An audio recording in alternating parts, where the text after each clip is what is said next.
Well, digital Dharma is available now for you. If you have the interest, time, ability to read it, I recommend it as a user's manual for well-being and spiritual intelligence. And what is Dharma? It's the best life you can have. It's following your bliss. It's freedom from suffering. Okay, so much for the plug for the book. Now, I have an interesting question to ask you. Do you think there is existence without awareness of existence? And if there's no awareness of existence, then what is existence? Can you have existence without subjectivity? So, first, let's see how others have explored this. And I'd love your response too and your opinion.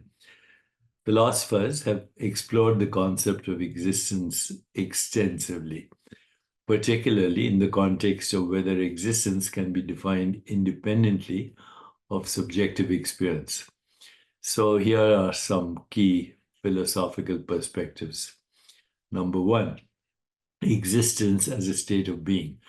Philosophically, existence is often defined as the state of having being or reality, state of having being or reality, as opposed to non-existence or non-being. This definition does not inherently rely on subjective experience, suggesting that existence is a neutral state applicable to all real entities. Me, do I agree with this? I don't.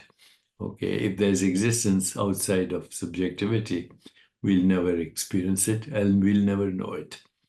Two, ontology and existence. Ontology is the study of being and existence. It distinguishes between different types of existence, such as physical and mental existence. So physical entities exist in space and time. In my opinion, they're also experiences. They're modes of knowing and experience. And but anyway, according to philosophers, physical entities exist in space and time, can be observed and measured, whereas mental entities are related to consciousness and include perceptions and emotions.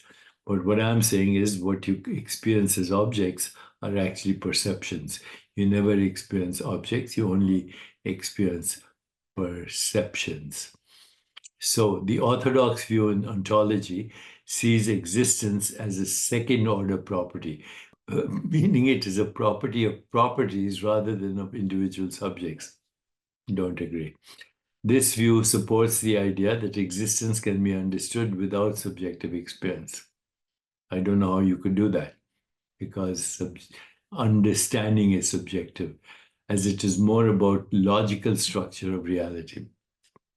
I don't agree.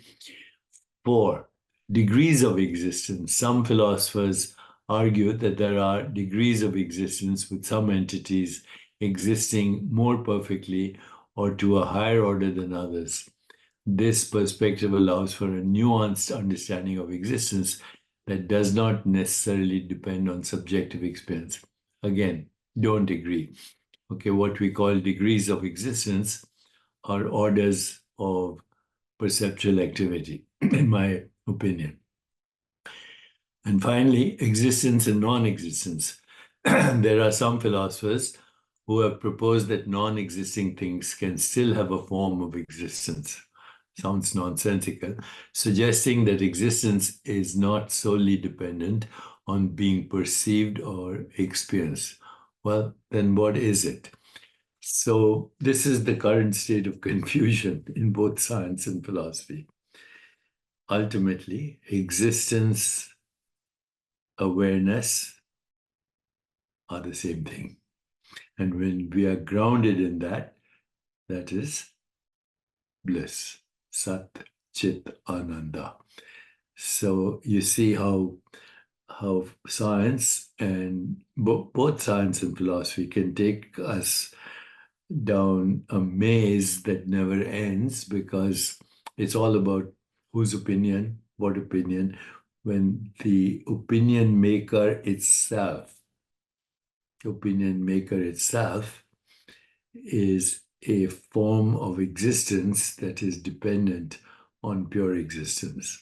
And that pure existence is the formless ground of being, Sat Chit Ananda. Existence, awareness, bliss. I want your opinion. Okay. And once more, a plug for the book. Okay, my friends, let me know what you think.